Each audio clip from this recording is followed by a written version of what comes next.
அவங்க இறந்தான் அந்த நீதிமன்றத்துக்கு போனது சிபிசிஐ போட்டதுக்கு அப்புறம் நாம திருப்பி இன்னொரு எஃப்ஐஆர் போட முடியுமா? நீங்க சொல்லுங்க. சிபிசிஐ ஆல்ரெடி போச்சு. சிபிசிஐ நேத்து தான் சொல்லிருக்காங்க. முந்தானே நைட்டே கொடுத்துட்டு சிபிஐ கொடுத்துட்டோம்.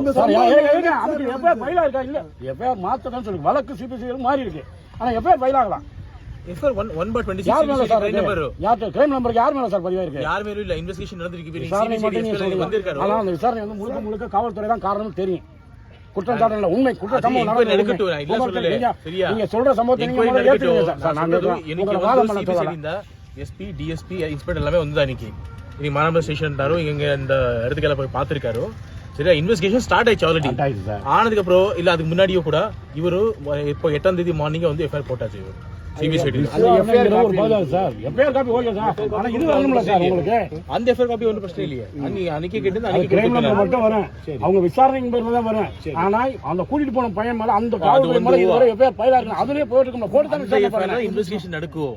சரியா? அவங்க பேர்ல பண்ணல சார். எங்களுக்கு கூட்டிட்டு போனது காவல்துறை.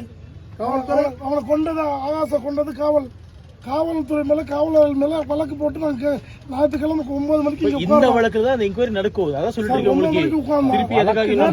நேற்றைக்கு 2 மணிக்கு பிறகுதான் நீதிமன்றத்துல போயிருக்கு. நாங்க முன்னா நாள் காலைல 9 மணிக்குள்ள இங்க உட்கார்ந்துட்டான். எந்த காவலர்களை கூட்டு போயிட்டா ஆகாசம் கொல்லப்பட்டான். அந்த அவங்க மேல கொலை குற்றச்சாட்டுல நாங்க 3 நாள் வரல சார். அது வந்து கோர்ட்ல போய் தான் பதிவானது. உங்க கோரிக்கை என்ன சொல்லுங்க? அவங்க மேல வழக்கு போறோம். அந்த வழக்கு தான் சிபிசிஐ போட்டுன்னு சொல்லிட்டு இருக்கீங்க. அதுலயே எஃப்ஐஆர் அவங்க பேர் வரணும். இல்ல கோர்ட்ட சொல்லி மாட்டாங்க நமக்கு. சார் நீங்க கேளுங்க. கோர்ட் ஸ்கில்ஸ் கோர்ட்ட கேட்க மாட்டாரா? அது அவர் வந்து வீடியோ கோர்ட்ல ஆஜர்படுத்தும் போது நீதிபதிகிட்டயே அடிச்சு காலை ஒடிச்சாங்க. அதுதான் வந்து என்கொயரி பண்ணுவாங்க சிபிசிஐ. அதுதான் சொல்றேன். அவன் மூலம் இறந்திருக்காங்க. அப்ப இது வந்து கொலைன்றது நிரூபணமா இருக்கு. எங்களுடைய போராட்டத்துக்கான அந்த கோரிக்கை என்னன்னா சார், காவல்துறை தான் அந்த தம்பி ஆகாச கூட்டிட்டு போயிருக்காங்க. காவல்துறையினுடைய கஸ்டடியில தான் தம்பி வந்து மரணம் அடைஞ்சிருக்கான். அதனால தம்பியுடைய கொலை, அந்த தம்பியுடைய சாவுக்கு காரணம் நாங்க காவல்துறையும் கிளைம் பண்றோம். எங்களுக்கு வந்து அந்த தம்பியுடைய சாவுக்கு காரணமானவங்க காவல்துறை அதிகாரிகள் மேல வந்து ஒரு கொலை வழக்கு சொல்லி துறை ரீதியா தான் பண்ணிருக்காங்க சார். அவங்க மேல இப்ப சிபிசிஐ உங்களுக்கு அந்த அதிகாரம் இருக்குடா. கேஸே வந்து கஸ்டோடியல் டெத் கேஸ் தான் போட்டிருக்காரு. சரியா? நார்மல் ஒரு சஸ்பிஷியஸ் டெத் பண்ணி போடல. 196 BNSS கஸ்டோடியல் டெத் அந்த செக்ஷன் தான் போட்டிருக்காரு. ஆமா சார். அது வச்சு இப்ப சிபிசிஐ என்கொயரி பண்றாரு. அவர் முடிவு பண்ணிட்டு சிபிசிஐ நீங்க அதுக்குள்ள நீங்க ரோட்ல உட்கார்ந்து எப்படி முடிவு நீங்க அத சொல்லுங்க. நீங்க ரைட் அந்த செக்ஷன் ஒரு பக்கம் இருக்கட்டும்.